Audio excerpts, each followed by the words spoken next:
ሰላም እጅጉን የተወደዳችሁና የተከበራችሁ የአሁን ስፖርት አድማጭ ተመልካቾቻችን እንደምን አደራችሁ። የዕለተ ሮብ የጠዋት ስፖርታዊ መረጃዎችን ከአሁን ስፖርት ይዘን መጥተናል። በርካታ መረጃዎችን ለእናንተ ለውድ አድማጮቻችን የምናቀርብ ሲሆን ትላንትና የአውሮፓ ቻምፒየንስ ሊግ የስድስተኛ ሳምንት የመጀመሪያ ቀን ጨዋታዎች ተደርገውም ነበር። በዚህም እንግዲህ በርካታ ተጠባቂ ጨዋታዎች ነበሩ። ከነዚህም መካከል ሊቨርፑል ወደ ጣሊያን አቅንቶ ድል ያቀናበትን ጨዋታ የምንመለከት ይሆናል። ባየር ሙኒክም እንዲሁ ያሸነፈበትንም አጋጣሚ እንመለከታለን። ሌሎች ጨዋታዎችም ነበሩ። ቼልሲ ከሜዳቸው ውጪ ወደ ቤርጋሞ ጣሊያን አቅንቶ እንግዲህ ከአታላንታ ጋር ያደረጉትን ጨዋታ ሽንፈት ማስተናገዳቸው ነው እየተመለከትን የምንገኘው። ቶተንሃም ሆትስፐር አትሌቲኮ ዲ ማድሪድ እንዲሁም ባርሴሎና ድል የቀናበትን አጋጣሚ የምንመለከት ነው የሚሆነው። ዛሬም ተጠባቂ ጨዋታዎች አሉ። በተለይም እንግዲህ በሳንቲያጎ በርናቦ ሪያል ማድሪድ ከማንቸስተር ሲቲ ጋር የሚያደርጉት ተጠባቂ ጨዋታ አለ። አርሰናልም ከሜዳቸው ውጪ ከክለብ ብሩጅ ጋር ይጫወታሉ። ሌሎች ጨዋታዎችም እንዲሁ የሚደረጉ ነው የሚገኙት። በሳንቲያጎ ሳን ማሜስ ስቴዲየም የሚደረገው የአትሌቲኮ ቢልባኦ እና የፓሪስ ሰን ዠርሜን ጨዋታም ተጠባቂ ነው። ኒውካስልም ወደ ጀርመን ያቀናል። ናፖሊም እንዲሁ ሌላ ጨዋታ የሚኖርበት ነው የሚሆነው። ሌሎች ጨዋታዎችንም በስፋት የምንመለከት ይሆናል። ከዚህም በተጨማሪ ደግሞ የክለብ መረጃዎችን ይዘን እየቀረበን ይሆናል። በማንቸስተር ዩናይትድ ቤት የምናነሳቸው መረጃዎች አሉ። በተለይም እንግዲህ ከወልቭሱ ድል በኋላ በርካቶቹ እየተሞካሹ ይገኛሉ። በተለይም ስለ ሜሰን ማውንት የምናነሳቸው ሀሳቦች አሉ። ብሩኖ ፈርናንዴዝም እንዲሁ የሊጉ አንደኛ መሆን የቻለበትንም አጋጣሚ የምንመለከት ነው የሚሆነው። እነዚህንና ሌሎች በርካታ መረጃዎችን ከማንቸስተር ዩናይትድ ጋር የምናነሳም ይሆናል። አርሰናል ቤት አንዳንድ መረጃዎችን የምናነሳላቸው እንዲሁም ደግሞ የምናጣቅስ ሲሆን ቼልሲ፣ ሊቨርፑል፣ ሪያል ማድሪድ፣ ሲቲ እንዲሁም ደግሞ ሌሎች ክለቦችንም በሰፊው እንመለከታለን። ከእናንተ የሚጠበቀው እስከ መጨረሻው ድረስ ከኛ ጋር እንድትቆይ ነው። እኛም ቀጥታ ወደ ፕሮግራሞቻችን አለፍን። ቅድሚያም ትላንትና የተደረጉ ጨዋታዎችን በመመልከት ነው የምንጀምረው። ትላንትና በአውሮፓ ቻምፒየንስ ሊጉ እንግዲህ ያልተጠበቁ ጨዋታዎችን እንዲሁ ተመልክተናል። ከምሽት 12 ሰዓት ተኩል ጀምሮ ነው ትላንትና የአውሮፓ ቻምፒየንስ ሊግ የተካሄደው። በተለይም እንግዲህ ኬራት አልማቲ ከኦሎምፒያኮስ ጋር የሚያደርጉት ጨዋታ እንግዲህ 12 ሰዓት ተኩል ላይ የጀመረ ጨዋታም ነበር። ኬራት አልማቲ በሜዳውና በደጋፊዎች ፊት በኦሎምፒያኮስ መሸነፉን ነው የተመለከት ነው። ጊልሰን ማቲንስ ነው ጎሉን ማስቆጠርም የቻለው 1-0 በሆነ ውጤት ከሜዳቸው ውጪ ኦሎምፒያኮስ አሸንፈው መመለስም ችሏል። ሌላኛው ምሽት 2 ሰዓት ከ45 ላይ የተደረገው የባየር ሙኒክና የስፖርቲንግ ሊዝበን ጨዋታ ተጠባቂም ነበር። ይህም ጨዋታ እንግዲህ በአሊያንዝ አሬና ስቴዲየም የተደረገም ጨዋታም ነበር። ባየር ሙኒክ ትላንትናም ድል ማድረግ ማቻሉ ነው የተመለከት ነው። 4 ጎሎች የተቆጠሩ ሲሆኑ 3-1 በሆነ ውጤት ባየር ሙኒክ በሜዳውና በደጋፊዎች ፊት አሸንፎም ነበር። በፍጹም የጨዋታ የበላይነት ነው እንግዲህ ማሸነፍ የቻለው። 54ኛው ደቂቃ ላይ ካፒቴኑ ጆሹዋ ኪሚች በራሱ ጎል ላይ በማስቆጠር እንግዲህ 1-0 ሲመሩ ቢቆዩም በ65ኛው ደቂቃ ላይ ሰርጄ ናብሪ፣ በ69ኛው ደቂቃ ላይ ደግሞ ታዳጊው ኬናት ካል እንዲሁም ጆናታን ታህ በ77ኛው ደቂቃ ላይ ባስቆጠራቸው 3 ጎሎች እንግዲህ 3-1 በሆነ ውጤት ማሸነፍም ችሏል። ገና በ5ኛው ደቂቃ ላይ ካርል 1 ጎል ማስቆጠር ችሎ ነበር። ከጨዋታው ውጪ እንደነበር ነው በባየር ሙኒክ በኩል መመልከትም የቻለው። ትላንትና ፍጹም የጨዋታ የበላይነት በሜዳቸው እንዲሁ ያስመዘገቡ ሲሆን 62% ቦል ፖሰስ ማድረግም ችለው ነበር። በርካታ ሙከራዎችንም አድርጓል። ወደ 23 የሚጠጉ ሙከራዎችን ነው ማድረግም የቻሉት። 9 ኦን ታርጌቶችንም መሞከርም ችለዋል። በተቃራኒው ደግሞ በስፖርቲንግ ሊዝበን በኩል ስንመለከት 4 ሙከራዎችን ያደረጉ ሲሆን ምንም አይነት ጥራት ያለው ሙከራ ወይም ኦን ታርጌት መሞከር አልቻሉም። በጨዋታው ላይ ትላንትናም ማሸነፋቸውን ተከትሎ እንግዲህ የቻምፒየንስ ሊጉ መሪ የሚሆንበትን እድል ማግኘትም ችሏል። በአሁኑ ሰዓት ላይ ባየር ሙኒኮች አርሰናል 5ቱንም ጨዋታ እንዳሸነፈ እናውቃለን። 15 ነጥብና 13 ነጥብ ጎል በመያዝ እንግዲህ አንደኛ ደረጃ ላይ ይገኛል። አሁንም ቢሆን ባየር ሙኒክ 15 ነጥብና 11 ነጥብ ጎል በመያዝ ሁለተኛ ደረጃ ላይ ነው መቀመጥም የቻለው። ዛሬ አርሰናል የሚያሸንፍ ከሆነ እንግዲህ ማለፉን የሚያረጋግጥም ይሆናል። እንዲሁ ደግሞ ሌላኛው ተጠባቂው ጨዋታ ምሽት 5 ሰዓት ላይ በጁሴፔ ሜዛ የተደረገው የኢንተር ሚላን እና የሊቨርፑል ተጠባቂ ጨዋታ ነበር። በተለይም ከጨዋታው በፊት አንዳንድ ውዝግቦች በሊቨርፑል በኩል እንደተፈጠሩ እናውቃለን። በዚህም የተነሳ ስቴብል መሆን ያቃተው የአርኔ ስሎቱ ሊቨርፑል ከባዱን ኢንተር ሚላንን ወደ ጣሊያን አቅንቶ የሚገጥም እንደሆነ ተመልክተንም ነበር። ነገር ግን ትላንትና 1-0 በሆነ ውጤት በማሸነፍ ወሳኝ እንዲሁም ደግሞ ጣፋጭ 3 ነጥብ ይዞ መመለስም ችሏል ሊቨርፑል። እንዲሁም አሰልጣኝ አርኔ ስሎት ትላንትና በዚህ ዓመት እጅግ በጣም ድንቅ አቋሙን እያሳየ የሚገኘው ከሊቨርፑል የሚጠቀሰው ዶሚኒክ ሶቦስላይ በ88ኛው ደቂቃ ላይ እንዲሁ ጎል በማስቆጠር የፔናልቲ ጎል በማስቆጠር ነው እንግዲህ 1-0 ማሸነፍም የቻሉት። በሁለቱም ክለቦች መካከል ተመጣጣኝ ሙከራዎችም እንዲሁም ደግሞ ቦል ፖሰስ ተደርጎም ነበር። 50-50% ነው ሁለቱም ቦል ፖሰስ ማድረግ የቻሉት። ሊቨርፑል ከሜዳቸው ውጪ 12 ሙከራዎችን ያደረጉ ሲሆን 5ቱ ኦን ታርጌትም ነበሩ። በኢንተር ሚላን በኩል ደግሞ ስንመለከት 9 ሙከራዎችን አድርገው ሁለቱ ብቻ ነበር ኦን ታርጌት መሆን የቻሉት፣ ነገር ግን ጎሎች ማስቆጠርም አልቻሉት። ሁጎ ኤኪቲኬ በ34ኛው ደቂቃ ላይ ጎል አስቆጥሮ ነበር፣ ነገር ግን ከጨዋታ ውጪ እንደነበር ነው መመልከትም የቻለው። ፍሎሪያን ቪርትዝ በዚህ ዓመት እንግዲህ በአውሮፓ ቻምፒየንስ ሊጉ ለውጦችን እየፈጠረ የሚገኝም ተጫዋች ነው። ትናንትና ምንም እንኳን ጎል ማስቆጠር ባይችልም እንግዲህ ጎሏ እንድትገኝ ማለትም ፔናልቲዋ እንድትገኝ ወሳኝ ሚና እየተጫወተም ተጫዋች እንደነበር ነው መመልከትም የቻለው። ሊቨርፑል ትላንትናም ቢሆን እንግዲህ ወደ ድል የተመለሰበትን አጋጣሚ መመልከትም ችለናል። በተለይም በትላንትናው ጨዋታ ላይ እንግዲህ አንዳንድ ነገሮችንም እንዲሁ ተመልክተንም ነበር። በእንግሊዝ ፕሪሚየር ሊግ ተከታታይ ሽንፈቶችን እንዲሁም ደግሞ አቻዎችን ማስመዝገብ የቻለው የአሰልጣኝ አርኔ ስሎት ሊቨርፑል ትላንትና ግን በአውሮፓ ቻምፒየንስ ሊጉ አሁንም ጠንካራ መሆኑን ማሳየቱ ነው በኢንተር ሚላን ላይ እንዲሁ ማረጋገጥም የቻሉት። ከሞሐመድ ሳላ ጋር ውስጥ የገቡት እሰጥ አገባ ምንም ሳይረብሻቸው ትላንትና ወሳኝ ድል ማስመዝገባቸውን እንግዲህ በርካቶቹ እንዲሁ እያስደነቃቸውም ይገኛል። በኢንተር ሚላን በኩል ትላንትና ሀካን ቻናግሉ እንዲሁም ደግሞ አቼሬቢ በጉዳት ምክንያት በ10ኛውና በ30ኛው ደቂቃ ላይ ተቀይረው መውጣት የቻሉበትንም አጋጣሚም ተመለከትን። ትላንትና ሊቨርፑል ማሸነፉን ተከትሎ እንግዲህ የደረጃ ሰንጠረዡን ስንመለከት ኢንተር ሚላን ወደ 5ኛ ደረጃነት ዝቅ ማለት መቻሉን ተመለከትን። በ12 ነጥብና በ8 ንጹህ ጎል ተከታታይ ሁለተኛ ሽንፈቱን ነው ኢንተር ሚላን ትላንትና ማስመዝገብም የቻለው። ሊቨርፑል ትላንትና በአውሮፓ ቻምፒየንስ ሊጉ እንዲሁ ወደ ድል መምጣት የቻለበትንም አጋጣሚ ተመለከትን። 8ኛ ደረጃ ላይ ተቀምጧል። በአሁኑ ሰዓት ላይ በ12 ነጥብና በ3 ንጹህ ጎሎች ያለፈውን ጨዋታ ሽንፈት አስተናግዶ ነበር ሊቨርፑል። ነገር ግን ኢንተር ሚላንን ማሸነፉን ተከትሎ አሁን ወደ 8ኛ ደረጃ የመጣበትን አጋጣሚ እንዲሁ ማረጋገጥ መቻሉንም ተመለከትን። ሌላኛው በቤርጋሞ የተደረገው የአታላንታና የቼልሲ ጨዋታም ነበር። ቼልሲ ዳግም ተከታታይ ሽንፈት ማስተናገድ መቻሉን ነው መመልከትም የቻለው። ቼልሲዎች እንግዲህ አሁንም ቢሆን ከሜዳቸው ውጪ በአውሮፓ ቻምፒየንስ ሊጉ ሽንፈት አስተናግዷል። ምንም እንኳን በዣኦ ፔድሮ በ25ኛው ደቂቃ ላይ የመጀመሪያ ጎል በማስቆጠር 1-0 መምራት ቢችሉም በሁለተኛው አጋማሽ 2 ጎሎች ተቆጥሮባቸው 2-1 በሆነ ውጤትም ተሸንፏል። እስካማካ እንዲሁም ደግሞ ዲካቴሌሪ ነበሩ 2 ጎሎችን ማስቆጠርም የቻሉት ለቤርጋሞ አታላንታ። ትላንትና ያልተጠበቀ ሽንፈትን ነው ቼልሲ ማስመዝገብም የቻለው።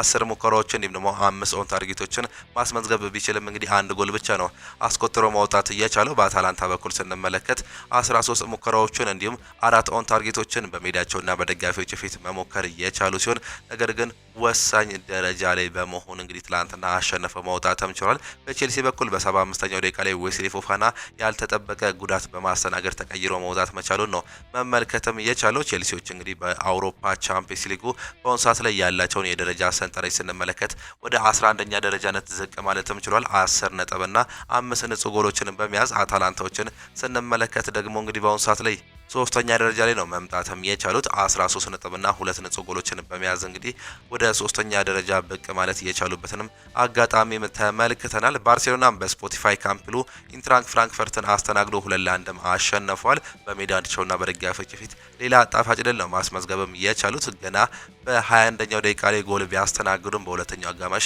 ባስቆጠሯቸው 2 ጎሎች እንግዲህ አሸንፈው መውጣት ችለዋል። ካኖፍ የመጀመሪያውን ጎል ለኢንትራንክ ፍራንክፈርት ማስቆጠር ቢችልም በሁለተኛው አጋማሽ ተከላካዩ ጁሊየስ ኩንዴ እንግዲህ 2 ጎሎችን በማስቆጠር ለቲሙ ወሳኝ ሚናን መውጣት ችሏል። በትላንትናው ጨዋታ ላይ በ10ኛው ደቂቃ ላይ ሮበርት ሌቫንዶስኪ ጎል ቢያስቆጥርም ከጨዋታ ውጪ ነበር። ነገር ግን በሁለተኛው አጋማሽ ማርከስ ራሽፎርድ እንዲሁም ላሚን ያማል አሲስት ያደረጉትን ሁለቱንም ኳሶች ጁሊየስ ኩንዴ በማስቆጠር እንግዲህ ለባርሴሎና ወሳኝ ሚናን የተጫወተ ተጫዋች እንደነበር ነው መመልከትም የቻለው። ፍጹም የጨዋታ የበላይነት ነበራቸው። በሜዳቸው 76% ቦል ፖሰስ ማድረግ ችሏል። 19 ሙከራዎችን አድርገው 7 ኦን ታርጌት ነበሩ። 2 ጎሎችን ማስቆጠር መቻላቸውን ነው የተመለከትነው። በኢንትራንክ ፍራንክፈርት በኩል 4 ኦን ታርጌቶችን መሞከር ችለዋል፣ ግን 1 ጎል ብቻ ማስቆጠራቸው ነው በጨዋታው ላይ እንዲሁ መመልከትም የቻለው። ባርሴሎናዎች እንግዲህ በአሁኑ ሰዓት ላይ ማሸነፋቸውን ተከትለው የደረጃ ሰንጠረዣቸውን ስንመለከት ወደ 14ኛ ደረጃነት ብቅ ማለታቸውን ተመለከትን። 10 ነጥብና 3 ንጹህ ጎሎችንም በመያዝ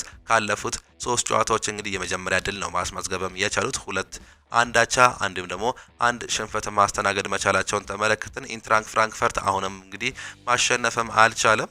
ያለፉትን 5 ጨዋታዎች እንግዲህ 4ቱን ተሸንፈው 1 አቻ መውጣቱን ነው የተመለከተው። የመጀመሪያ ጨዋታ ብቻ ነበር ማሸነፍ እየቻለው። በዚህም የተነሳ የደረጃ ሰንጠረዡን ስንመለከት 30ኛ ደረጃ ላይ መቀመጥም ችሏል። የመውረድ ጋሬጣ ላይም የሚገኝ ክለብ መሆኑን ነው መመልከትም የቻለው። ወደ ፒኤስቪ ያቀናው አትሌቲኮ ዲ ማድሪድም 3-2 በሆነ ውጤት ማሸነፍም ችሏል። ጉስቲል በ10ኛው ደቂቃ ላይ ጎል ማስቆጠር ቢችልም በ37ኛው ደቂቃ ላይ ጁሊያን አልቫሬዝ አቻ ማድረግም ቻለ። ከዛ በኋላ ዴቪድ ሃንቾ በ52ኛው ደቂቃ ላይ በሁለተኛው አጋማሽ እንዲሁም በ56ኛው ደቂቃ ላይ ደግሞ ስሎርዝ ባስቆጠራቸው ጎሎች 3-1 መምራትም ቻሉ። ሪካርዶ ፔፒ እንዲሁ 85ኛው ደቂቃ ላይ በማስቆጠር ለፒኤስቪ 3-2 በሆነ ውጤት እንዲጠናቀቅ መንስኤ መሆንም ችሏል። አትሌቲኮ ዲ ማድሪድ ትላንትና ወሳኝ ድል ነው ከሜዳቸው ውጪ እንግዲህ አስመዝግበው መምጣትም የቻሉት። በዚህም የተነሳ ወደ 7ኛ ደረጃነት ብቅ ማለትም ችሏል። 12 ነጥብና 3 ንጹህ ጎሎችን በመያዝ በፒኤስቪ በኩል ስንመለከት ወደ 19ኛ ደረጃነት ወርደዋል። 8 ነጥብና 4 ንጹህ ጎሎችን በመያዝም ማለት ነው። ሌላኛው ጨዋታ ቶተንሃም ሆትስፐር በሜዳውና በደጋፊዎች ፊት ስላቪያ ፕራን ያሸነፈበት ጨዋታም ነበር። ዴቪድ ዚማ በራሱ ጎል ላይ ባስቆጠረው ጎል እንዲሁ 1-0 መምራትም ቻለው። በሁለተኛው አጋማሽ በ50ኛውና በ79ኛው ደቂቃ ላይ መሐመድ ቅዱስ እንዲሁም ጃቪ ሲሞንስ ሁለት ፔናልቲዎችን በማስቆጠር ቶተንሃም ሆትስፐሮች በሜዳቸውና በደጋፊዎች ፊት ወሳኝ ድልን ማስመዝገብም ችሏል። በሜዳቸው ብዙ ሙከራዎችን ማድረግ መቻላቸው ነው የተመለከትነው። 16 ሙከራዎችን አድርገው 10 ግን እንዲሁ ጥራታቸውን ወይም ደግሞ ኦን ታርጌት እንደነበሩ ተመለከትን። በተቃራኒው በስላቪያ ፕራግ ስንመለከት 5 ኦን ታርጌቶችን ብቻ ነው መሞከርም የቻሉት። ትላንትና ቶተንሃም ወሳኝ ድልን በሜዳቸውና በደጋፊዎች ፊት እንዲሁ ማስመዝገብ ችሏል። እንዲሁም ደግሞ አሰልጣኝ ቶማስ ፍራንክ ይህንን ጨዋታ ማሸነፋቸውን ተከትሎ እንግዲህ ጥሩ ደረጃን መያዝም ችሏል። ወደ 9ኛ ደረጃ መምጣት መቻላቸውን ነው እየተመለከትነው። 11 ነጥብና 6 ንጹህ ጎሎችን በመያዝ በተለይም በእንግሊዝ ፕሪሚየር ሊግ እየተቸገሩ የሚገኙ ቶተንሃም ሆትስፐሮች በአውሮፓ ቻምፒየንስ ሊጉን ወደ ቀጣዩ ዙር የሚያሳልፋቸውን ነጥብ ለመያዝም እንግዲህ እየተፍጨረጨሩ ይገኛሉ። ትላንትናም ወሳኝ ድልም ማስመዝገብም ችሏል። ኦሎምፒክ ዴ ማርሴ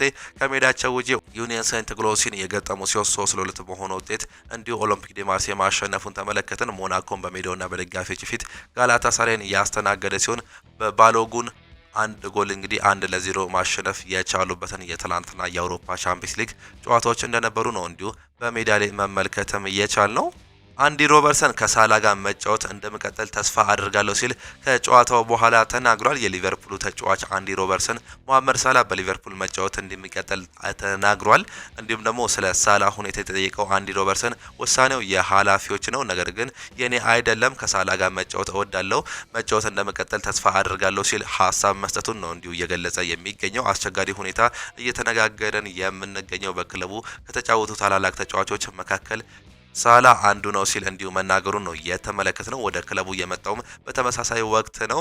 ምንም ሁኔታ ቢፈጠር ሁላችንም አንድ ላይ እንሆናለን፣ እንቀጥላለን ሲል አንዲ ሮበርትሰንም ተናግሯል። በአሁኑ ሰዓት ላይ ሀሳብ መስጠቱን ነው የተመለከትነው። ዳንኤል ስተሪጅም ስለ ሞ ሳላ ሲናገር እንግዲህ ሳላ ሊቨርፑልን መልቀቅ አይፈልግም። የቀድሞ የሊቨርፑል ተጫዋች ዳንኤል ስተሪጅ መሐመድ ሳላ ለሊቨርፑል የተለየ ፍቅር እንዳለውም ነግሮኛል በማለትም ተናግሯል። መሐመድ ሳላ ሊቨርፑልን እወደዋለሁ ብሎ ነግሮኛል ሲል ዳንኤል ስተሪጅ አስተያየቱንም ሰጥቷል። ዳንኤል ስተሪጅ አክሎም እንግዲህ ሳላ ሊቨርፑልን መልቀቅ አይፈልግም፣ መጫወት ነው የሚፈልገው ሲል የራሱን ሀሳብ መስጠቱን ነው ከትላንትናው ጨዋታ በኋላ እየሰማን የምንገኘው። ኤንዞ ማሬስካም ከ4 ጨዋታዎች 2 ነጥብ ማግኘት አልጠበቅንም ነበር ሲሉ ተናግሯል። የሰማያዊዎቹ አሰልጣኝ ኤንዞ ማሬስካ ቡድናቸው በምሽቱ ጨዋታ ቀላል ግቦች ማስተናገዱንም ገልጿል። የተቆጠሩብን 2 ግቦች ልንቆጣጠራቸው የምንችላቸው ነበሩ፣ ሲያጋጥሙን የነበረ ነገር ነው ሲሉ ኤንዞ ማሬስካም ተናግሯል። አክሎም ጨዋታዎችን በድጋሚ ለማሸነፍ መሞከርም አለብን ሲሉም እንዲሁ ተናግሯል። ሁልጊዜ እጨነቃለሁ፣ ከ4 ጨዋታዎች 2 ነጥብ ማግኘት የጠበቅነው ነገር አይደለም፣ መሻሻል አለብን ሲሉ ነው የተናገሩት ኤንዞ ማሬስካ።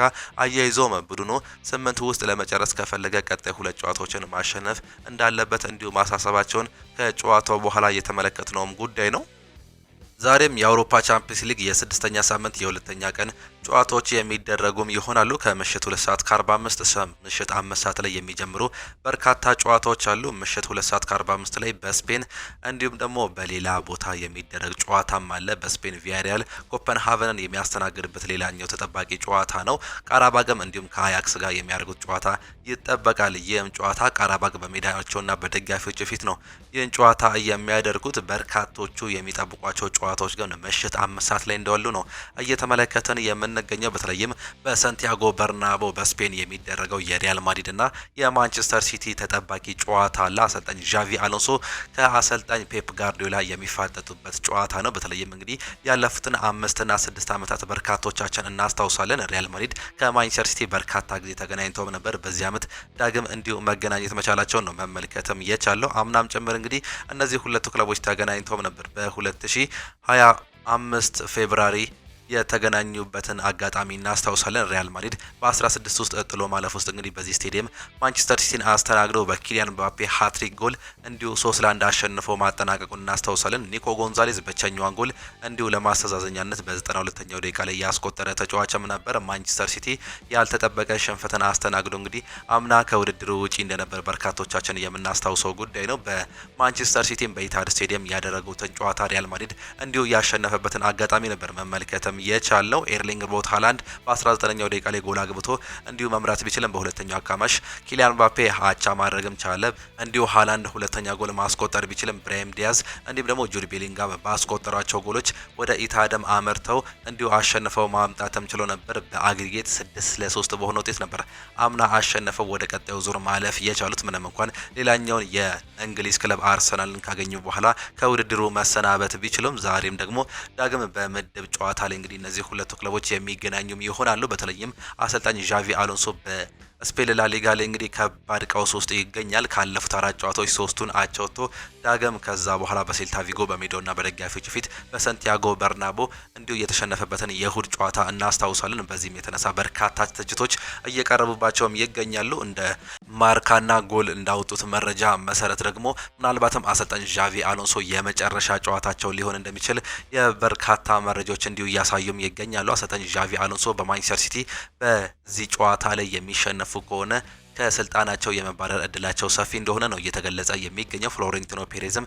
ይህንን ውሳኔ እንደወሰነው እንዲሁም ሌሎች አሰልጣኞቻችን ካሁኑ እየተመለከቱ እንደሚገኘው እንደ ዚዳን እንዲሁም ደግሞ ጀርገን ክሎፕ የመሳሰሉ አሰልጣኞችን እየተመለከቱ እንደሚገኙ ነው እየተገለጸ የሚገኘው። ይህም እንግዲህ የሞት ሽረት ጨዋታ ሊሆን እንደሚችል በአሰልጣኝ ዣቪ አሎንሶ ስር እየተመለከትን እንገኛለን። እነዚህ ሁለቱ ክለቦች በታሪካቸው በተገናኙበት ጊዜ እንግዲህ 6 ጊዜ ሪያል ማድሪድ ያሸነፈ ሲሆን 5ቱን ማንቸስተር ሲቲ ማሸነፍም ችሏል። 5ቱን በአቻ ውጤት ነው ማጠናቀቅ እየቻሉት። የመጨረሻ 5 ጨዋታቸውን ስንመለከት 2ቱን ሪያል ማድሪድ፣ 1ዱን ማንቸስተር ሲቲ፣ 2ቱን ደግሞ በአቻ ውጤት ነው ማጠናቀቅም የቻሉት። በዛሬው ጨዋታ ላይ እንግዲህ በሪያል ማድሪድ በኩል በርካታ የተከላካይ ስፍራ ተጫዋቾቻቸው ጉዳት ላይ ይገኛሉ። ኤደር ሚሊታው፣ ዲን ሁይሰን፣ ኤድዋርዶ ካማቪንጋ፣ ትሬንት አሌክሳንደር አርኖልድ፣ ዳኒ ካርቫል፣ ዴቪድ አላባ እንዲሁም ደግሞ ፌርማን ሜንዲ ጉዳት ላይ ያሉ ተጫዋቾች መሆናቸውንም ተመለከተን። በዚህም የተነሳ እንግዲህ ወደ 6 የሚጠጉ የሪያል ማድሪድ የተከላካይ ስፍራ ተጫዋቾች በጉዳት ላይ ይገኛሉ። በዚህም የተነሳ እንግዲህ የክንፍ ተጫዋቾቻቸውን ምናልባትም ወደ መሀል ተከላካይነት ሊቀይሩ እንደሚችል በዛሬው ጨዋታም እንዲሁ ይጠበቃል። ያለፈው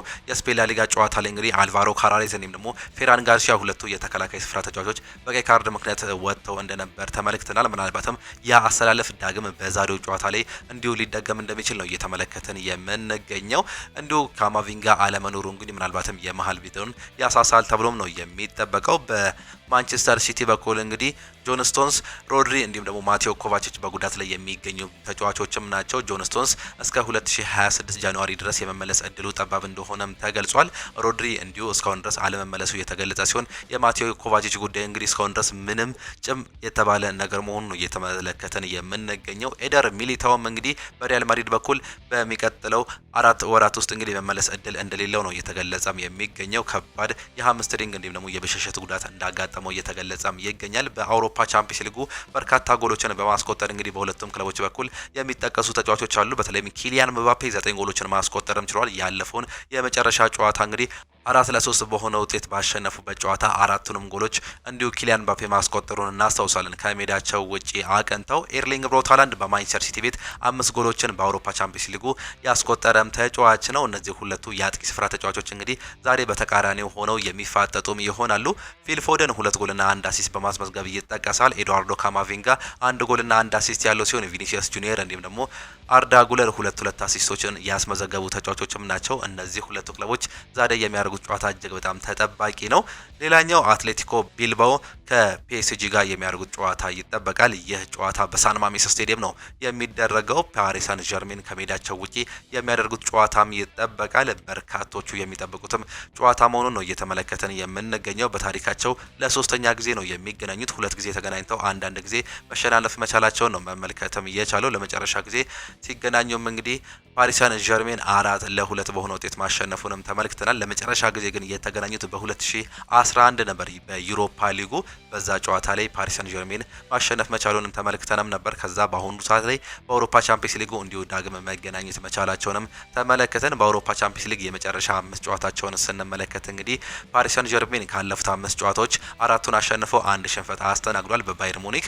በተቃራኒው አትሌቲኮ ቢልባኦን ስንመለከት ደግሞ አንድ ድል ብቻ ነው ማስመዝገብም የቻለው። በሶስቱ ተሸንፎ በአንዱ አቻ መውጣት መቻሉንም ተመለከትን። በዛሬው ጨዋታ ላይ እንግዲህ በፓሪስ ሰን ዠርሜን በኩል የማይገኙ ተጫዋቾችን ስንመለከት ሉካስ ቻቫሌር በረኛው በጉዳት ምክንያት አይገኝም። አሽራፍ ሀኪሚ እንዲሁ ጉዳት ላይ ያለም ተጫዋች ነው። ሉካስ ሄርናንዴዝ እንዲሁም ደግሞ ሉካስ በራሎና ኦስማን ዴምቤሌ በዛሬው ጨዋታ ላይ እንደማይገኙ ነው እየተገለጸ የሚገኘው። ዴምቤሌ በጉንፋን ጉዳት ምክንያት ነው ላይገኝ የሚችልበት እድል እንዳለ በአሁኑ ሰዓት ላይ እየተረጋገጠ የሚገኘው። በዛሬው ጨዋታ ላይ በማይገኙት የአትሌቲኮ ቢልባኦ ተጫዋቾች መካከል ስንመለከት ፓራዴዝ፣ ኤሜሪክ ላፖርት እንዲሁም ደግሞ ሳንዲ በጉዳት ምክንያት የማይገኙ ተጫዋቾች መሆናቸውንም ተመለከትን። በአውሮፓ ቻምፒየንስ ሊግ ቪቺኒያ 4 ጎልና 1 አሲስት በማስመዝገብ ፒኤስጂ በኩል የሚጠቀስ ተጫዋች ነው። ኑኖ ሜንዴስ 2 ጎልና 2 አሲስት ያስመዘገበ ተጫዋች ነው። ጉሬስታ 3 ጎሎችን በማስቆጠር እንግዲህ በአትሌቲኮ ቢልባኦ ቤት እንዲሁ የሚጠቀስ ተጫዋች መሆኑን ነው መመልከትም የቻለው። ቦሩሲያ ዶርትመንድ ከቦዶ ግሊምት ጋር የሚያደርጉት ጨዋታ ሌላኛው ተጠባቂ ጨዋታ መሆኑን ተመለከተን። ቦሩሲያ ዶርትመንድ በሲግናል ኢዱና ፓርክ ስቴዲየም ነው ቦዶ ግሊምትን የሚያስተናግደው። ካለፉት 5 ጨዋታዎች ምንም ድል ማስመዝገብ ያቻለው ቦዶ ግሊምት እንዲሁም ደግሞ ተከታታይ የመጨረሻ 3 ጨዋታቸውን ሽንፈት ማስተናገድ የቻሉት ቦዶ ግሊምቶች እንግዲህ ዛሬ ከሜዳቸው ውጪ ወደ ጀርመን አገንተው ይጫወታሉ። ቦሩሲያ ዶርትመንዶችን ደግሞ ስንመለከት 3 አሸንፈው 1 ሽንፈት እንዲሁም ደግሞ 1 አቻ ማስመዝገብም ችለዋል። ዛሬ በሜዳቸውና በደጋፊዎች ፊት የሚያደርጉትንም ጨዋታ እንዲሁ ያሸንፋሉ ተብሎ ቅድሚያ ግምት እየተሰጣቸውም ነው የሚገኘው። ክለብ ብሩጅ ከአርሰናል ጋር የሚያደርጉት ሌላኛው ተጠባቂ ጨዋታ ነው። ለአርሰናል ቀላል ጨዋታ ተብሎ የሚገመት መሆኑ ነው እየተገለጸም የሚገኘው። አርሰናሎች በተለይም እንግዲህ ይህ ጨዋታ እጅግ በጣም ይቀልላቸዋል ተብሎ ይጠበቃል። ክለብ ብሩጅ የመጀመሪያን ጨዋታ ብቻ ነበር ማሸነፍ የቻሉት። ካለፉት 4 ጨዋታዎች 3 ሽንፈት እንዲሁም ደግሞ 1 አቻ ማስመዝገብም ችሏል። በአርሰናል በኩል ስንመለከት 5ቱንም ድል መንሳቱን ነው እየተመለከት ነው። በዚህም የተነሳ እንግዲህ የሊጉን መሪ እንደነበረ እናስታውሳለን። ዛሬ የሚያሸንፍ ከሆነ እንዲሁም ደግሞ አቻ የሚወጣ ከሆነ እንግዲህ ማለፉን የሚያረጋግጥም ይሆናል። 1 ነጥብ ብቻ እንግዲህ እስከ 8ኛ ድረስ እንደሚያጠናቅቅ ማረጋገጫም ይሆናል። በዚህም የተነሳ ቀላል ጨዋታ ተብሎም ይጠበቃል። በአርሰናል ቤት ምናልባትም እንግዲህ አንዳንድ ተጫዋቾች እረፍት ሊሰጣቸው እንደሚችሉ ካሁኑ እየተገለጸም ይገኛል። ጋብሪኤል ማርቲኔሊ 4 ጎልና 1 አሲስት በማስመዝገብ እንዲሁ በአርሰናል ቤት ይጠቀሳል። ቡካዮ ሳካ 2 ጎልና 1 አሲስት ያስመዘገበ ሲሆን ጉዳት ላይ የሚገኘው ሊያንድሮ ትሮዛርድ 2 አሲስትና 1 ጎልም አስመዝግቧል። በጉዳት ምክንያት ጋብሪኤል ማጋሌስ፣ ዊሊያም ሳሊባ፣ ሊያንድሮ ትሮዛርድ፣ ክሪስቲያን ሞስኬራ እና ካይ ሃቨርትስ በጉዳት ምክንያት የማይገኙ ተጫዋቾች መሆናቸው እየተገለጸም ይገኛል። ሊያንድሮ ትሮዛርድ ያለፈው ጨዋታ ላይም እንግዲህ ቢጫወትም ምናልባትም ዛሬ እረፍት ሊሰጠው እንደሚችል ቅድሚያ ግምቶች በሰፊው እየተገለጸም ይገኛል። የዛሬው ጨዋታ በአርሰናል በኩል እጅግ በጣም ወሳኝ ቢሆንም እንግዲህ የደረጃ ሰንጠረዣቸውን ለማረጋገጥ የዛሬው ጨዋታ እጅግ በጣም ወሳኝ ሊሆንላቸው እንደሚችል እንዲሁም ደግሞ ቀጣይ የመጨረሻዎቹ 2 ጨዋታዎች ጭንቀት ውስጥ ላለመግባት እንግዲህ የዛሬው ጨዋታ ላይ ውሳኔ እንደሚወስኑ ነው እየተገለጸም የሚገኘው።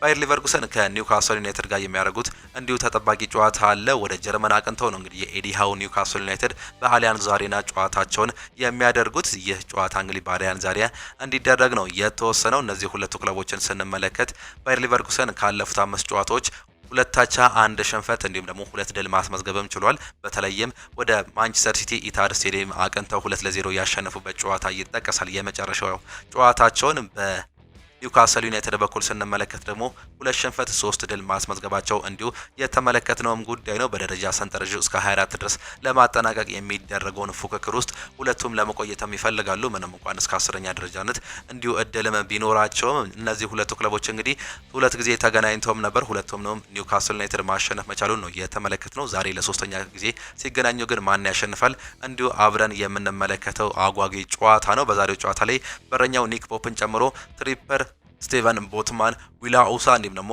ኤሚል ክራፍት በጉዳት በኩል የማይገኙ የኒውካስል ዩናይትድ ተጫዋቾች መሆናቸውን ነው የተመለከት ነው። በባየር ሊቨርኩሰን በኩል ሉካስ ቫስከስ እንዲሁም ደግሞ ፓላኮስ እና ኢኩዌል ፈርናንዴዝ በጉዳት ምክንያት የማይገኙ ተጫዋቾች መሆናቸውንም ተመለከትን። ናፖሊ ከሜዳቸው ውጪ ከቤኔፊካ ጋር የሚያደርጉት ጨዋታ ሌላኛው ተጠባቂ ጨዋታ ነው። ጁቬንቱስም በሜዳውና በደጋፊዎች ፊት ፓፎስን ያስተናግዳል። አሮጊቶቹ በአሊያንዝ ስቴዲየም የሚያደርጉት ጨዋታ ነው የሚጠበቀው። ጁቬንቱሶች ባለፉት 5 ጨዋታዎች 1 ድል ብቻ ነው ማስመዝገብ እየቻሉት አቻዎች እንዲሁም ደግሞ አንድ ሽንፈት ማስተናገድ ችሏል። ፓፎስ በተቃራኒው እንዲሁ በተመሳሳይ አንድ ድል 3 አቻና አንድ ሽንፈት ማስተናገድም ችሏል። የዛሬው ጨዋታም እንዲሁ በሁለቱም ክለቦች መካከል የሚጠበቅም ጨዋታ ነው። ጁቬንቱስ እንግዲህ የደረጃ ሰንጠረዣቸውን ለማስተካከል ሲሉ የዛሬው ወሳኝ ጨዋታ እንዲሁ የሚጠበቅም ነው የሚሆነው። የደረጃ ሰንጠረዣቸውን ለማስተካከል ሲሉ የሚደረግም ጨዋታ ነው። ጁቬንቱስ 22ኛ፣ ፓፎስ 24ኛ ደረጃ ነው መቀመጥ የቻሉት በግብ ተበላልጦም ማለት ነው። ይህም ጨዋታ እጅግ በጣም ተጠባቂው ጨዋታ ነው። በተለይም እንግዲህ እንደነገርናችሁ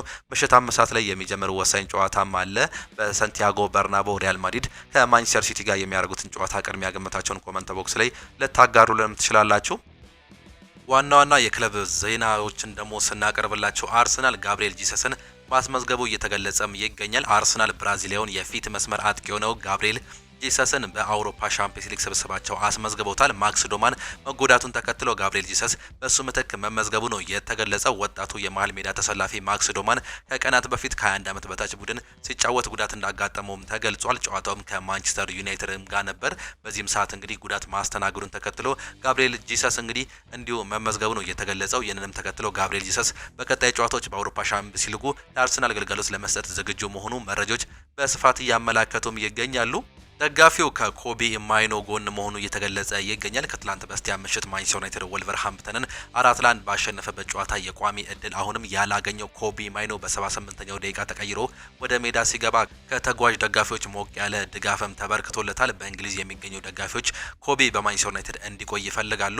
ሀገራቸው እንግሊዝ በ2024 የአውሮፓ ዋንጫ እስከ ፍጻሜ ሲጓዙ የተጫወተውን ሚና የሚዘነጉ አይመስልም። አሰልጣኝ ሩበን አሞሪም አሁንም ከደጋፊው የሚሰማውን ጥያቄ በጋዜጣ ሲጠየቁ ውሳኔያቸው ግልጽ መሆኑ ተናግሮም ነበር።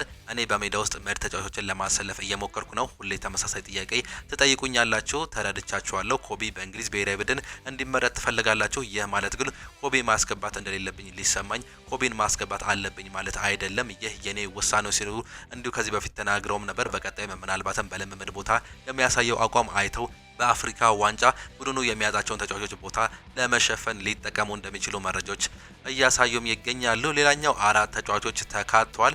ታዋቂው የስታቲክስ ተቋም የሆነው ሁስኮር በሳምንቱ የተከናወኑ የእንግሊዝ ፕሪሚየር ሊግ ጨዋታዎችን መሰረት በማድረግ ምርጥ ብቃታቸውን አስመልክተው ያላቸውን 11 ጨዋታዎች ይፋም አድርጓል። በዚህ መሰረት ዲያጎ ዳሎ፣ አማድ ዲያሎ፣ ብሩኖ ፈርናንዴዝ እንዲሁም ማቲያስ ኩኛ በስብስብ ውስጥ መካተታቸው ነው እንዲሁ በማንቸስተር ዩናይትድ በኩል የተገለጸው።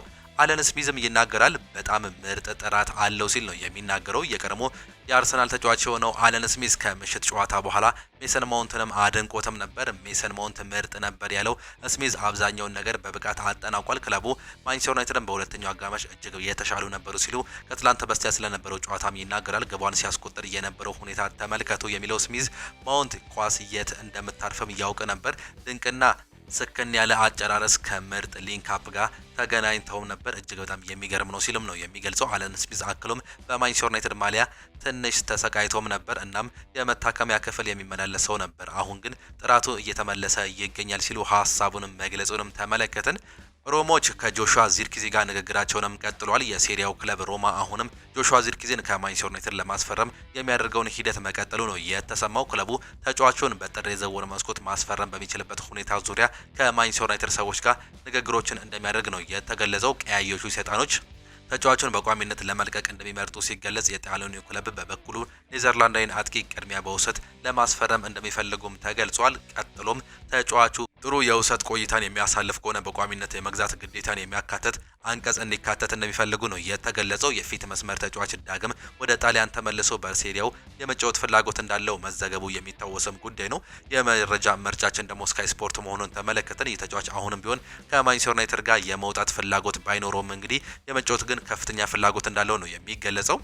ይህንንም እንግዲህ ደቂቃዎችን ለማግኘት ሲል ምናልባትም ዳግም ወደ ጣሊያን ሴሪኤ ሊመለስ የሚችልበት እድል እንዳለም ይገለጻል። አሁንም ቢሆን ግን ሌሎች በርካታ የእንግሊዝ ክለቦችም ይፈልጉታል። ከነዚህም መካከል ዌስትሃም አንደኛው እንዲሁም ደግሞ ዋነኛው መሆኑ ይገለጻል። ይህም እንግዲህ በውሰት ነው ዌስትሃሞችን ይህን ተጫዋች የሚፈልጉት።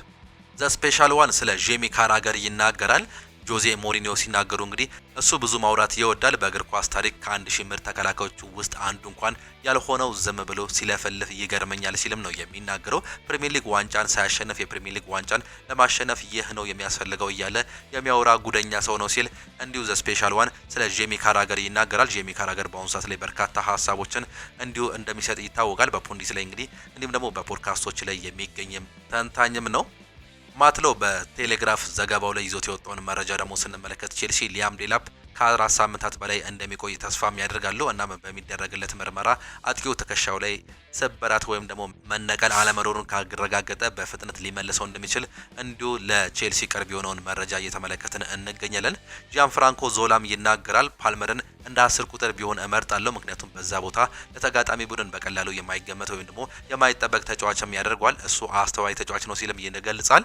ሁልጊዜም ራሱን በትክክለኛው ቦታም ያገኛል። እናም ብዙ ጊዜ ወሳኝ የሆነውን የመጨረሻ ንክኪ የሚሰጠው እሱም ነው። በሌሎች ሚናዎች በጥሩ ሁኔታ ይጫወታል። ነገር ግን በእውነት እኔ የማስበው እሱ ለሱ 10 ቁጥር ብቻ እንዲሆን ብቻ ነው የምመኘው። እጅግ በጣም ጥሩ ይሆናል በዛ ቦታ ላይ ቢጫወት ሲል የራሱን ሀሳብ ማንሳቱንም ተመለከትን። ኪሊያን ምባፔ ለሲቲ ጨዋታ ላይደርስ እንደሚችል እየተገለጸም ነው የሚገኘው። የሪያል ማድሪዱ የፊት መስመር አጥቂ ኪሊያን ምባፔ ቡድኑ ትላንትና ባደረገው መደበኛ ልምምድ ላይ ሳይሳተፍም ቀርቷል። ኪሊያን ምባፔ በልምምድ ቦታ ላይ ያልተገኘው በግራ እግሩ ላይ የጉዳት ስሜት ስለተሰማው መሆኑ ነው የተገለጸው። ይህንንም ተከትለው ኪሊያን ምባፔ በዛሬው የማንቸስተር ሲቲ ጨዋታ መድረሱ አጠራጣሪ መሆኑን ዘ አትሌቲክስም አስነብቧል። በትላንትናው ዕለት የቡድኑን ልምምድ በተጨማሪም ኤድዋርዶ ካማቪንጋ እንዳልተገኘ ነው እየተገለጸ የሚገኘው። ዛሬ በሳንቲያጎ በርናባው ሪያል ማድሪድ ከማንቸስተር ሲቲ ጋር የሚያደርጉት ጨዋታ ይጠበቃል። ሌላኛው ኤርሊንግ ብራውት ሃላንድ ወይስ ደግሞ ኪሊያን ምባፔ በዚህ ጨዋታ ላይ ይደምቃሉ የሚለው እንግዲህ ከአሁኑ ቅድሚያ ግምቶች በርካቶቹ እያወጡም ይገኛሉ። ዛሬ ምሽት ሪያል ማድሪድ ከማንቸስተር ሲቲ ጋር የሚያደርጉትን የአውሮፓ ሻምፒዮንስ ሊግ መርሃ ግብር ይጠበቃል። ጨዋታው በምርጥ ብቃታቸው ላይ የሚገኙት የወርጡ ምርጥ አጥቂዎች ኪሊያን ምባፔ እንዲሁም ደግሞ ኤርሊንግ ብራውት ሃላንድ ይገኛሉ። ሁለቱ አጥቂዎች ከዚህ በፊት 2 ጊዜ የተገናኙ ሲሆን 1 ጊዜ ተሸናንፈዋል። ዛሬ ለሶስተኛ ጊዜ ነው የሚገናኙት። ተጫዋቹ ፍጹም የተለያየ አጫወት እንዲሁም ደግሞ ሚና ቢይዙም በአሁኑ ሰዓት ለዓለም ምርጥ አጥቂዎች መሆናቸው አይጠይቅም። ያላቸው ቁጥራዊ መረጃው ምን ይመስላል የሚለውን ደግሞ ስንመለከት ሁለቱ ተጫዋቾች በዚህ ዓመት ባደረጉት አጠቃላይ ቁጥራዊ መረጃዎች ኪሊያን ምባፔ የበላይነቱንም ይወስዳል። ኪሊያን ምባፔ 25 ጎሎችን አስቆጥሮ 4 አመቻችቶ ማቀበልም ችሏል። ኤርሊንግ ብራውት ሃላንድ ደግሞ 20 ጎሎችን አስቆጥሮ 3 አመቻችቶ ማቀበል መቻሉ ነው የተመለከት ነው። ምባፔ በሊጉ እንዲሁም ደግሞ ሻምፒዮንስ ሊጉ ላይ የሪያል ማድሪድን 57% የግብ ሲያስቆጥር ሃላንድ የማንቸስተር ሲቲን 44% ግቦችን አስቆጥሯል። ሃላንድ 2.15 እንዲሁም ኪሊያን ምባፔ ደግሞ 2.04 ኢላማቸውን የጠበቁ ሙከራዎችን ባደረጉ ቁጥር 1 ግብም ያስቆጥራሉ። የተጫዋቾቹ ሚና ምን ይመስላል ደግሞ የሚለውን ስንመለከት ተፈጥሯዊ የ9 ቁጥር ተጫዋች ኤርሊንግ ብራውት ሃላንድ 97% የሚሆነውን ሙከራዎችን ያደረገው ከፍጹም ቅጣት ምት ሳጥን ውስጥ ነበር። ኤርሊንግ ብራውት ሃላንድ በየ90 ደቂቃው በፍጹም ቅጣት ምት ሳጥን ውስጥ 7.1 ጊዜ ኳስንም ይነካል። በተለያዩ ሚናዎች የሚጫወተው ኪሊያን ምባፔን ደግሞ ስንመለከት 31% የሚሆኑ ሙከሮችን ከፍጹም ቅጣት ምት ሳጥን ውጪ ማድረጉ ነው የሚገለጸው። ኪሊያን ምባፔ ከሳጥን ውስጥ አነስተኛ ኳስ የነካ ተጫዋች ሲሆን በክንፍ እንዲሁም ደግሞ ግብ እድል በመፍጠር ያስቆጥራል። እናም ምባፔ በ90 ደቂቃ ውስጥ 3.3 የግብ እድል የሚፈጥር ተጫዋችም ነው። ይህም እንግዲህ ልዩነትን ይፈጥራል። ምናልባትም ኪሊያን ምባፔ ከጉዳቱ አገግሞ የጣቱ ሁኔታ ታይቶ በዛሬው ጨዋታ ላይ የሚሰለፍ ከሆነ የነዚህ ሁለቱ ፊታውራሪ አጥቂዎች ሁኔታ የሚጠበቅም ጉዳይ ነው። ሮናልድ አራሆ ወደ እስራኤልም ተጉዟል። የካታላኑ ክለብ ባርሴሎና የኋላ መስመር ተሰላፊ ነው ሮናልድ አራሆ ወደ እስራኤል ቴልአቪቭ መንፈሳዊ ጉዞ ማድረጉ ነው የተገለጸው። በጉዳት ላይ የነበረው ተጫዋች ወደ ጥንካሬው ለመመለስ እንዲሁም ደግሞ ራሱን ለማደስ መንፈሳዊ እርዳታ ለማግኘት ጉዞን እንዳደረገ ነው የተገለጸው። የአራሆ ወኪል ተጫዋቹ ወደ አቋሙ ለመመለስ እንዲሁም ደግሞ ሰላምና ጸጥታ እንደሚያስፈልገው ባርሴሎናን መጠየቃቸውም ተገልጿል። ባርሴሎና በበኩሉ ሀሳቡን በመደገፍ ሮናልድ አራሆ በደም ዝግጁ ሲሆን ወደ ሜዳ እንደሚመለስ መስማማታቸው ነው እየተገለጸ የሚገኘው። ኒኮላስ ፔፔ ለአፍሪካ ዋንጫ አልተመረጠም። ኮት ዲቫር ከሳምንት በኋላ ለሚጀምረው የ2025 ሞሮኮ አፍሪካ ዋንጫ የምትጠቀመውን ስብስብ ይፋ አድርጋለች። በብሔራዊ ቡድን ስብስብ የቪያሪያሉ የፊት መስመር ተሰላፊ የሆነው ኒኮላስ ፔፔ ሳይካተትም ቀርቷል። በሌላ በኩል ኦሊፍሬድ ዛሃ በአፍሪካ ዋንጫ ወደ ብሔራዊ ቡድን እንዲመለስ ጥሪም ቀርቦለታል። የወቅቱ የአፍሪካ ዋንጫ አሸናፊ ኮት ዲቫር በውድድሩ ከሞዛምቢክ፣ ካሜሮን እንዲሁም ደግሞ ጋቦን ጋር መደልደሏን እናስታውሳለን። ጂያኒ ኢንፋንቲኖ ክስ ቀርቦባቸዋል። የፊፋ ፕሬዚዳንት ጂያኒ ኢንፋንቲኖ ፕሬዚዳንት ዶናልድ ትራምፕ ያሸነፉት የፊፋ የሰላም ሽልማት ተከትሎ ክስ ቀርቦባቸዋል። ጂያኒ ኢንፋንቲኖ የቀረበባቸው ክስ የፊፋን የፖለቲካ ገለልተኝነት ግዴታ በድጋሚ ጥሰዋል በሚል መሆናቸው ነው የተገለጸው። ቅሬታው ለፊፋ ዲሲፕሊን ኮሚቴ ያቀረበው ለትርፍ ያልተቋቋመው ተቋም የሽልማት ሂደቱ ላይ ምርመራ እንዲደረግም ነው የጠየቀው። ፕሬዚዳንቱ የሰላም ሽልማቱን ሲያዘጋጁ የተቋሙን ኮሚቴ እንዲሁም ምክትል ፕሬዚዳንት አለማማከራቸው መገለጹም እንዲሁ ተገልጿል።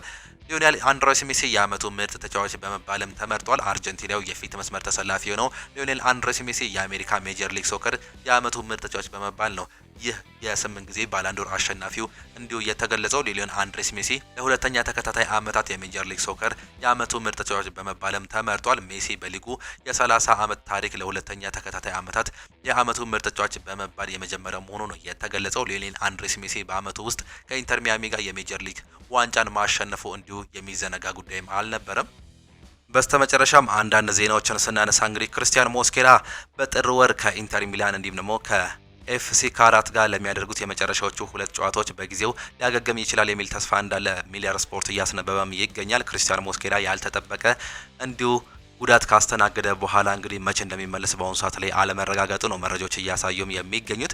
ፖል ስኮልስ በኮቢ ማይኖ ላይ ሀሳቡን ይሰጣል። ቼልሲ ለሱ በክረምት ፍላጎት ስለነበረው ሁልጊዜም ወደ ቼልሲ እንዲሄድ እፈቅድለታለሁ፣ እኔ እሱን ነው የማሰበለት ሲል ነው እየገለጸም የሚገኘው። በክረምት የዝውውር መስኮት እንግዲህ ቼልሲዎች ታዳጊውን የማንቸስተር ዩናይትድ ወጣት ተጫዋች የሆነው ኮቢ ማይኖን ሲፈልጉት ነበር። በአሁኑ ሰዓት ላይ ደግሞ በማንቸስተር ዩናይትድ ውስጥ አሰላለፍ ውስጥ አለመግባቱን ተከትሎ እንግዲህ ወደ ታላላቅ ክለቦች መሄድ ይችላል። ወደ ናፖሊ እንዲሁም ደግሞ ሳውዛምፕተን ከመሄድ ይልቅ ቼልሲ ቢሄድ እኔ መርጥለታለሁ ሲል የቀድሞ የማንቸስተር ዩናይትድ ተጫዋች እየተናገረም ነው የሚገኘው።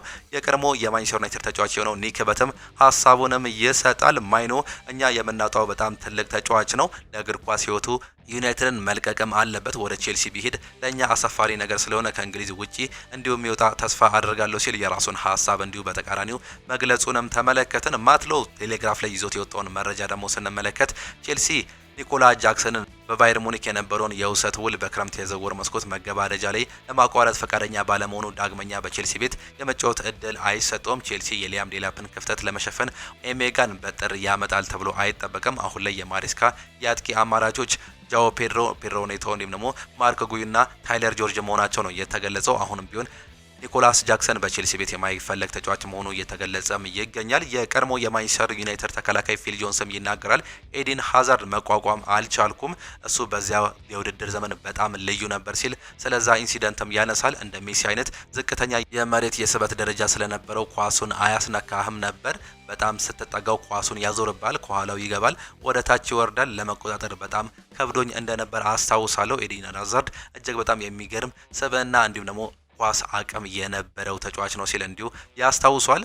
ብሩኖ ፈርናንዴዝ ከሊጉ የግብ አዳኝ በሬቲንግም በልጧል። ባለፉት የእንግሊዝ ፕሪሚየር ሊግ በተደረጉ 14 ሳምንታት በየጨዋታው ተጫዋቾች ባገኙት የጨዋታ ሬቲንግ መሰረት በተሰጠው ደረጃ መሰረት እንግዲህ የማንቸስተር ሲቲው ኤርሊንግ ብራውት ሃላንድ ብሩኖ ፈርናንዴዝ አንደኛና ሁለተኛ ደረጃ በመሆን አጠቃለውም ነበር። ትላንትና በስቲያ ብሩኖ ፈርናንዴዝ በ15ኛ ሳምንት ወልቭስ ላይ ባሳየው ብቃት በተሰጠው የጨዋታ ሬቲንግ መሰረት ኤርሊንግ ብራውት ሃላንድን በመብለጥ 7.93 የጨዋታ ሬቲንግ በማግኘት የሊጉ መሪ መሆን መቻሉ ነው እየተመለከትን የምንገኘው። ይህ ተጫዋች እንግዲህ 10 የጎል ተሳትፎ ማድረግም ችሏል። ነገር ግን እንዳትረሱት ይህ ተጫዋች በዚህ ዓመት እየተጫወተ የሚገኘው በዲፌንሲቭ ሚድፊልደርነት ቦታ ነው። በተለይም ወደ 12 የሚጠጉ ጨዋታዎች ላይ ቤንጃሚን ሴስኮ ጥሩ ሁኔታ ላይ መሆኑን አሁን ላይ እየተገለጸ ይገኛል። የስሎቫኒያው አጥቂ ቤንያሚን ሴስኮ ወኪል የሆነው ሲናገር እንግዲህ ተጫዋቹ ደንበኛው ካጋጠመው ጉዳት በጥሩ ሁኔታ እያገገመ እንደሚገኝም ገልጿል። ሴስኮ ጥሩ ሁኔታ ላይ ይገኛል። የማገገም ሂደቱ በእቅዱ መሰረት በአዎንታዊ መልክ ቀጥሏል ሲልም ይናገራል። በግልጽ መቼ ወደ ሜዳ እንደሚመለስ መናገር አልችልም፣ ነገር ግን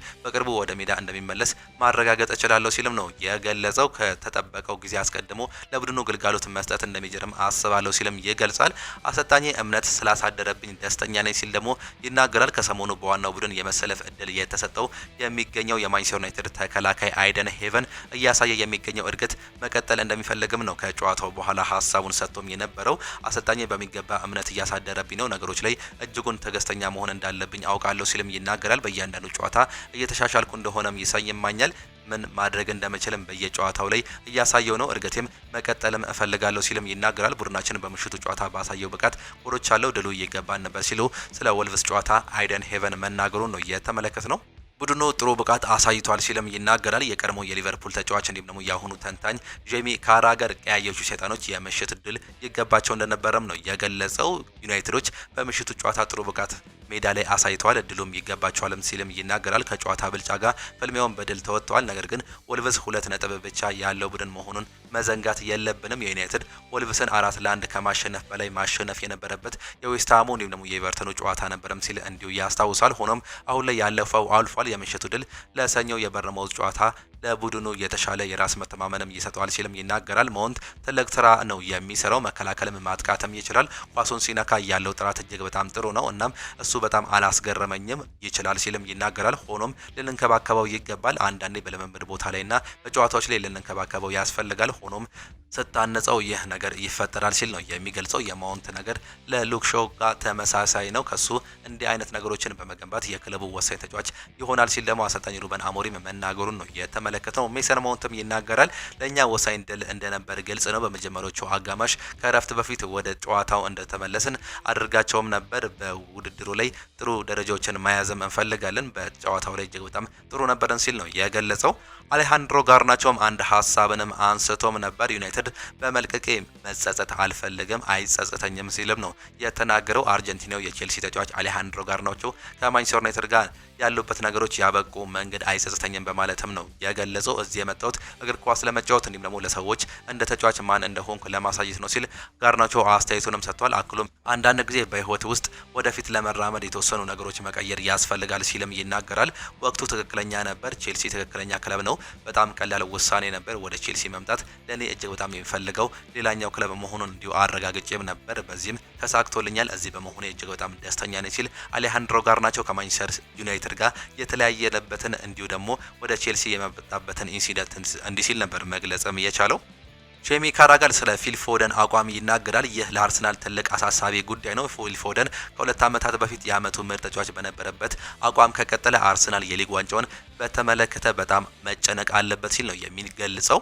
እንደዚህ ከቀጠለ ማንቸስተር ሲቲ በዚህ ውድድር ዘመን ከአርሰናል የበለጠ ብዙ ጎሎችን ያስቆጥራል። አርሰናል በመከላከል ረገድ ምርጥ ቡድን እንደሆነ እናውቃለን። ነገር ግን ፊል ፎደን በዚህ ደረጃ ላይ ከደረሰ ከአርሰናል ትልቅ ችግር ሊሆንበት ይችላል ሲል ነው እየገለጸም የሚገኘው። ጄምስ ማዲሰንም ስለ ፊል ፎደን ሲናገር እንግዲህ አስደናቂ ተጫዋች ነው፣ ከሱ በላይ ቴክኒካዊ ብቃት ያለው ተጫዋቾች ማግኘት ከባድ ነው ሲልም ይገልጻል። ኳሱን በተመለከተ እንደሱ ብቃት ያለው ሰው ማግኘት ከባድ ነው። እሱ ያለው ጥራት ፊል ፎደን ባለው የውድድር ዘመን የአመቱ ምርጥ ተጫዋች ከተባለ በኋላ ያንን አላስቀመጠም። ምክንያቱም የፈለገውን ይሁን ከሜዳው ውጪ የሚፈጠሩ ነገሮች አሉ። እናም አንዳንድ ጊዜ ሰዎች ይረሱታል ሲልም ይገልጻል። ይህ ሁላችንም የምናውቀው እንዲሁም ደግሞ የምንወደው ፊል ፎደን ነው። ፊል ፎደን አሁን ላይ ትልቅ ልጅ ነው። አስደናቂ አመለካከትም አለው። ለጨዋታው ያለው ፍላጎት ፊል ፎደን በማዕከላዊ ሜዳ የምትፈልገውን ሰው ይመስለኛል። ከፊት መስመርም የትም ቦታ መጫወት የሚያስችል ጥራት ያለው ተጫዋች ነው ሲል ነው የሚገልጸው። ይህ የአመቱ ምርጥ ተጫዋች የነበረው ፊል ፎደን ነው። ያንን ጥማት መልሶ ያገኘም ይመስለኛል። ያ ፍላጎት መኖሩን ያ ጥራት መኖሩን ያሳያል ሲልም እንዲሁ እየገለጸም ነው የሚገኘው። ሌላኛው የሪያል ማድሪዱ የመሃል ሜዳ ተጫዋች ነው ኤድዋርዶ ካማቪንጋ ዛሬ ከማንቸስተር ሲቲ ጋር ለሚኖረው ተጠባቂ ጨዋታ እንደማይደርስ ፋብሪዚዮ ሮማኖ ኮፕን መሰረት አድርጎ እንዲሁ እያረጋገጠ እንደሚገኝ ነው እየሰማንም የሚገኘው። ጄሚ ካራገር በሞሳሌ ላይ ሀሳቡንም ሰጥቶ ነበር። ያደረገው ነገር ያሳፍራል። በቦታው ከፍተኛ ጉዳት ለማስከተል በሱና በወክሉ የተቀናጀ ሴራ ነው ሲል ነው የሚገልጸው። ይህንን ለማድረግ ይችን ሳምንት ነው የመረጠው። እናም አሰልጣኙ እንዲባረር ለማድረግ እንደሆነ ይሰማኛል ሲል የራሱንም ሀሳቡንም ገልጿል። ከባስ ወርውሮኛል በስታውራ እሱ ሊቨርፑል 8 ዓመት ወደ ኋላ ወርውሮታል። ከሱ አጠገብ ሆነው ለ8 ዓመት መጫወትን አስበዋል ሲል ይጠይቅና እንግዲህ ነገር ግን እንቀበለዋለን ምክንያቱም ኮከብ ተጫዋች ነው። እናም 250 ጎሎችን አስቆጥሯል። እንዲሁም ደግሞ እንደ ሊቨርፑል ደጋፊነቴ ምርጡን ምሽቴን እመኛለሁ ሲል ነው ሀሳቡንም የገለጸው። ሳላን እንዲሁም ደግሞ ወኪሉን አንድ ነገር ላስታውሳቸው ፈልጋለሁ። ሳላህ ሊቨርፑል ከመምጣቱ በፊት በቼልሲ ቤት የወደቀ ልጅ ተብሎ ነበር የሚታወቀው። ይህ እውነታ ነው። ከሀገሩ ምርጥ ተጫዋች ነው። ግብጽ በአፍሪካ ዋንጫ ስኬታማም ነበረች። ሆኖም እሱ አፍሪካ ዋንጫ ማንሳት አልቻለም። እኔ እንዲህ ስል እያጣጣልኩት አይደለም ሲል ነው የሚናገረው። ለሳላ እንዲሁም ደግሞ ወኪሉ ይህ ነገር ግላዊ ብቻ እንዳልሆነ ልነግራቸው እፈልጋለሁ። ሊቨርፑል ቤት ስትመጣ ኮከብ ተጫዋች አልነበርክም። ምን ያህል ጎበዝ ተጫዋች ብትሆንም ከቡድኑ አጋሮች ጋር እርዳታ ያስፈልጋል፣ ከአሰልጣኝ እርዳታ ያስፈልጋል፣ ከደጋፊዎች እርዳታ ያስፈልጋል። ይህ ቢያስታውስ ጥሩ ነው። ቃለ ምልልሱ ላይ የሚያሳየው ባህሪ እኔ አይነት ነገር ነው ሲል እንዲሁ ትችቱን ማቅረቡን ነው እየሰማንም የምንገኘው። ዣቪ አሎንሶ አሁን ማድሪድ ነኝ፣ ስለ ሊቨርፑል አላስብም ሲል ነው የሚናገረው። በአሁኑ ሰዓት ላይ ስሙ ከሊቨርፑል ጋር እየተያያዘ መሆኑን ተከትሎ ሻምፒየንስ ሊግ የተለየ ነው ሲል ሀሳቡን መስጠቱንም የተመለከት ነው። የሪያል ማድሪድ አሰልጣኝ ዣቪ አሎንሶ ከዛሬው የማንቸስተር ሲቲ ጨዋታ በፊት አስተያየታቸውንም ሰጥተው ነበር። ከሴልታ ቪጎ ጨዋታ በኋላ ክለቡ ድጋፍ አድርጎለት እንደሆነ የተጠይቁት አሰልጣኙ ግንኙነታችን ቀጥሏል፣ ሁላችንም አንድ ላይ ነን ሲሉ መደመጣቸውን ነው የሰማ ነው። አሁን ትኩረታችን ማንቸስተር ሲቲ ነው ያሉት አሰልጣኙ የሻምፒየንስ ሊግ ነው ድባቡ እንዲሁም ደግሞ የተጫዋቾቹ አስተሳሰብ የተለየ ይሆናል ሲሉም ይገልጻሉ። አሰልጣኝ ዣቪ አሎንሶ በቆይታቸው ወቅት ወደ ሊቨርፑል ስለማምራት ተጠይቀው አሁን ላይ እዚህ ነኝ፣ ስለ ሊቨርፑል የማሰብበት ጊዜ አይደለም ሲሉ ነው የሚናገሩት። ሊቨርፑል ሳላን እንዳገደው ቪኒሲየስ ማገድ ነበረብኝ ብለህ ታስባለህ ወይ ላላችሁ ጥያቄ ሊቨርፑል ነገሮችን የሚወስነው በራሱ መንገድ ነው፣ እኛም የምንወስነው በራሳችን መንገድ ነው፣ ይህን ነገር አናደርግም ሲሉ መናገራቸውን ነው እየተመለከትን የምንገኘው። በአሁኑ ሰዓት ላይ ምናልባትም ከሪያል ማድሪድ ቤት ይሰናበታሉ ተብለው የሚጠበቁት አሰልጣኝ ዣቪ አሎንሶ ምናልባትም የመጨረሻ ጨዋታቸው ዛሬ የሚሆን ከሆነ አሰልጣኝ አርኔ ስሎትን በመተካት ወደ ሊቨርፑል ይሄዳሉ የሚል ጨምጨምታዎች እየሰማን እንገኛለን። ተጫዋችነት ሊቨርፑል አንፊልድ ማሳለፋቸውን እናውቃለን። በዚህም የተነሳ ምናልባትም እንግዲህ ሊመረጡ የሚችሉበት እድል በሰፊው እንዳለ መረጃዎች እያሳዩም ነው የሚገኙት። እጅጉን የተወደዳችሁና የተከበራችሁ የአሁን ስፖርት አድማጭ ተመልካቾቻችን ለዛሬ የነበረን ስፖርታዊ መረጃዎቻችን ይህንን እየመስሉ ነበረ። ፕሮግራሞቻችንን እንዴት አያችኋቸው? ሀሳብ አስተያየታችሁን ኮመንት ቦክስ ላይ ልታጋሩን ትችላላችሁ። የአውሮፓ ቻምፒየንስ ሊግ የስድስተኛ ሳምንት የሁለተኛ ቀን ጨዋታዎች ዛሬም የሚቀጥሉ ነው የሚሆኑት። ጨዋታዎችን ለማስታወስ ያክል እንግዲህ ከምሽት 2 ሰዓት ከ45 እስከ ምሽት 5 ሰዓት ላይ የሚጀምሩ ጨዋታዎች አሉ። ምሽት 2 ሰዓት ከ45 ላይ ሁለት ጨዋታዎች ይደረጋሉ። ቪያሪያል ከኮፐንሃቨን እንዲሁም ደግሞ ቀራባግ ከአያክስ ይጫወታሉ። ምሽት 5 ሰዓት ላይ ደግሞ በርካታ ወደ 7 የሚጠጉ ጨዋታዎች የሚደረጉ ሲሆን ሪያል ማድሪድ ከማንቸስተር ሲቲ ጋር የሚያደርጉት የሳንቲያጎ በርናቦ ዓለም የሚጠብቀው ጨዋታ ነው። በሳን ማሜስ አትሌቲኮ ቢልባኦ ከፓሪስ ሳን ዠርሜን እየጫወታሉ። ቦሩሲያ ዶርትመንድ ቦዴ ግሊምትን የሚያስተናግድ ሲሆን ክለብ ብሩጅ ከአርሰናል ጋር ሌላው ተጠባቂ ጨዋታ ነው። ባየር ሊቨርኩሰን ከኒውካስል፣ ቤኔፊካ ከናፖሊ እንዲሁም ጁቬንቱስ ከፓፎስ ጋር የሚያደርጉት ተጠባቂ ጨዋታዎች አሉ። እነዚህን ጨዋታዎች እንድታዩ እየጋበዝን የጠዋት ፕሮግራሞቻችንን እናጠናቅቃለን። በከሰዓት ፕሮግራሞቻችን እስከምንገናኝ ድረስ ግን ቻው ቻው፣ መልካም ጊዜ፣ መልካም ውሎ እንዲሆንላችሁ ዳግም ተመኘን።